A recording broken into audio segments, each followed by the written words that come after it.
Mega అభిమానులు ఆనందంలో ఉన్నారంటే అందరూ ఆశ్చర్యపోతున్నారు. భారీ అంచనాల మధ్య వచ్చిన mega power star Ram Charan Vinaya Vidheya Rama చిత్రం ఫ్లాప్ టాక్ ని తెచ్చుకుంది. సినిమా ఫ్లాప్ టాక్ తెచ్చుకుంటే ఫ్యాన్స్ ఎలా ఆనందంగా ఉంటారనేది మీ ఆలోచన. సంక్రాంతి బరిలో నిలిచిన చరణ్ మూవీ ఘోర పరాజయాన్ని మూటగట్టుకున్నా కూడా మెగా ప్రిన్స్ వరుణ్ తేజ్ నటించిన F2 బాక్స్ ఆఫీస్ వద్ద హిట్ టాక్ తెచ్చుకుని హౌస్ఫుల్ కలెక్షన్లతో దూసుకుపోతుంది.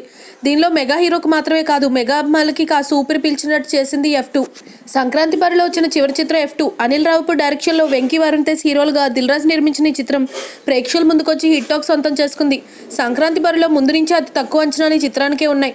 గత ఏడాదిగా వరుస ఫ్లాప్స్ చవి చూసిన దిల్ రాజు, రాజా ది గ్రేట్ తో యావరేజ్ మార్కులు అందుకున్న అనిల్ రావుపూడి వీరిద్దరి కాంబోలో సినిమా అనగానే కాస్త అంతా ఆలోచించారు. కానీ అందరి అంచనాలు తలకిందులు చేస్తూ ఈ సినిమా బాక్స్ ఆఫీస్ వద్ద ఘోర పరాజయాన్ని మూటకట్టుకుంది. ఈ సంక్రాంతిని టార్గెట్ చేసుకుని భారీ అంచనాల మధ్య విడుదలైన సినిమాలన్నీ బాక్స్ ఆఫీస్ దగ్గర బొక్కబోర్లా పడ్డాయి. కానీ ఎలాంటి అంచనాలు లేకుండా వచ్చిన F2 cinema super hit talk success సొంతం చేసుకోవడంతో అందరూ సంతోషం వ్యక్తం చేస్తున్నారు. ముఖ్యంగా మెగా అభిమానుల ఆనందానికి అవధులు లేవనే చెప్పాలి.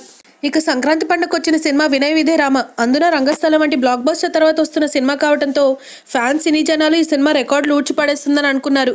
కానీ ఈ సినిమాపై ఉన్న అంచనాలన్నీ తలకిందులైపోయాయి. అట్టర్ ఫ్లాప్ టాక్ మూట కట్టుకుంది.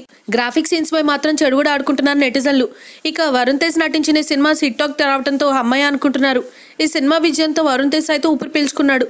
గత ఏడాది అంతరిక్షంతో షాక్ లో ఉన్న వరుణ్కి ఈ సినిమా మంచి జోష్నిచ్చింది. దీంతో మెగా అభిమానులు కొంత ఊపిరి పీల్చుకుంటున్నారు. If you like the video, please like us and subscribe Tollywood Nagar.